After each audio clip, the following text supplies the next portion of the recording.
Edward Burnett Tylor's theory of culture. Edward Burnett Tylor was one of the first people to try to explain what culture is in a scientific and systematic way. He was an English anthropologist who lived during the 1800s, and he is often considered one of the founders of modern anthropology. His most famous work is a book called Primitive Culture, published in 1871. In this book, he introduced a very important and simple definition of culture that has influenced how people think about human societies for over a century. Tylor defined culture as that complex whole which includes knowledge, belief, art, morals, law, custom, and any other capabilities and habits acquired by man as a member of society. In simple terms, he meant that culture is everything we learn as members of a group. It is not just about music, clothes, or food. Culture includes the way we think, the way we act, and the rules we follow. It includes both what we do every day and what we believe deep inside. It is what people pass down from one generation to the next, not through biology but through teaching and learning. Tylor believed that culture was what separated humans from animals. Animals may have instincts, but they do not build complex belief systems, write books, or create rituals. Humans, on the other hand, build traditions and knowledge over time. This knowledge is stored in the form of language, stories, religious beliefs, tools, social rules, and so much more. Every person is born into a society and learns its culture by growing up in it. You do not need to be taught everything in school.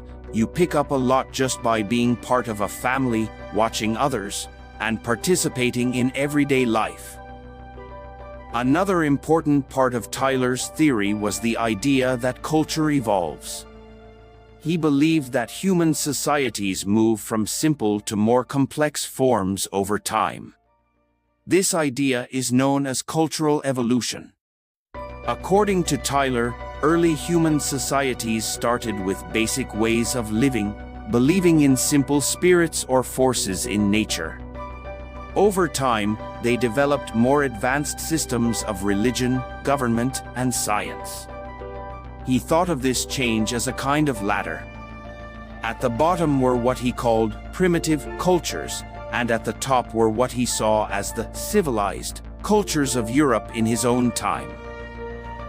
Today, many people criticize this view because it treats some cultures as better or more advanced than others.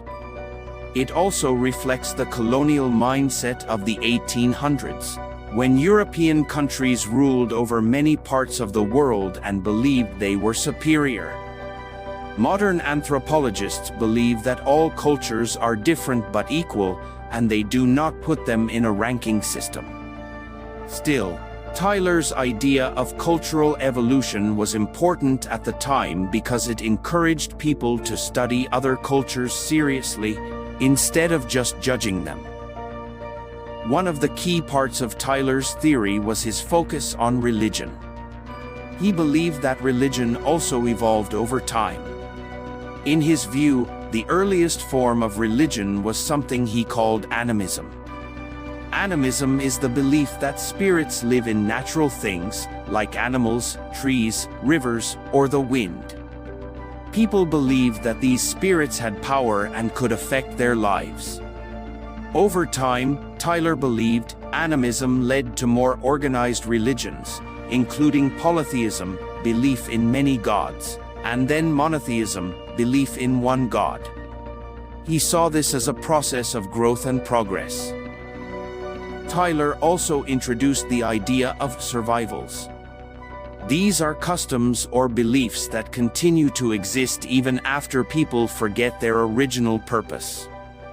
For example, knocking on wood for good luck or saying "bless you" when someone sneezes may have started as religious or magical actions, but people still do them today without really thinking about why. Tylor thought these survivals were like fossils, leftover pieces of old ways of thinking that still show up in modern life. Tylor's work helped to shape the way people think about culture as something learned and passed on. Before him, many people thought about human behavior mostly in terms of biology or race. Tylor helped shift the focus to learning and environment. He showed that what makes people different is not their blood or their skin color, but the culture they grow up in.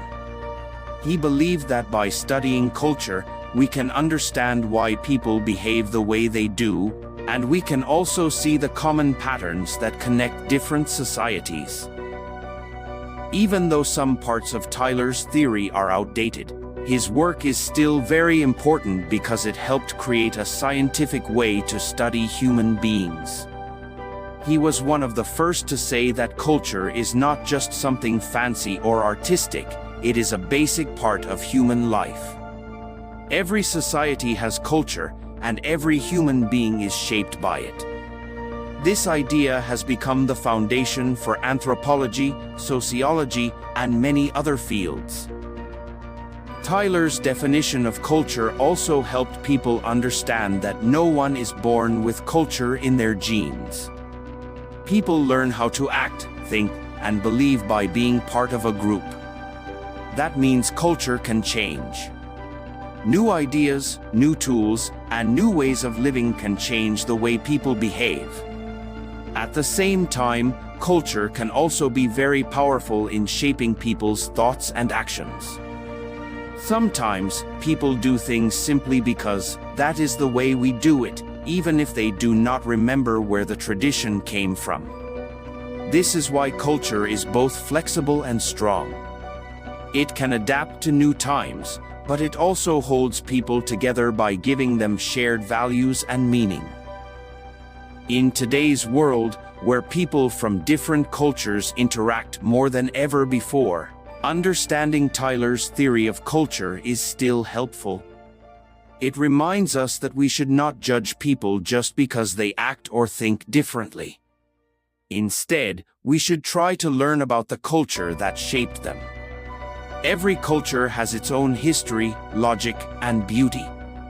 By studying culture with an open mind, we can understand each other better and build a more respectful and peaceful world.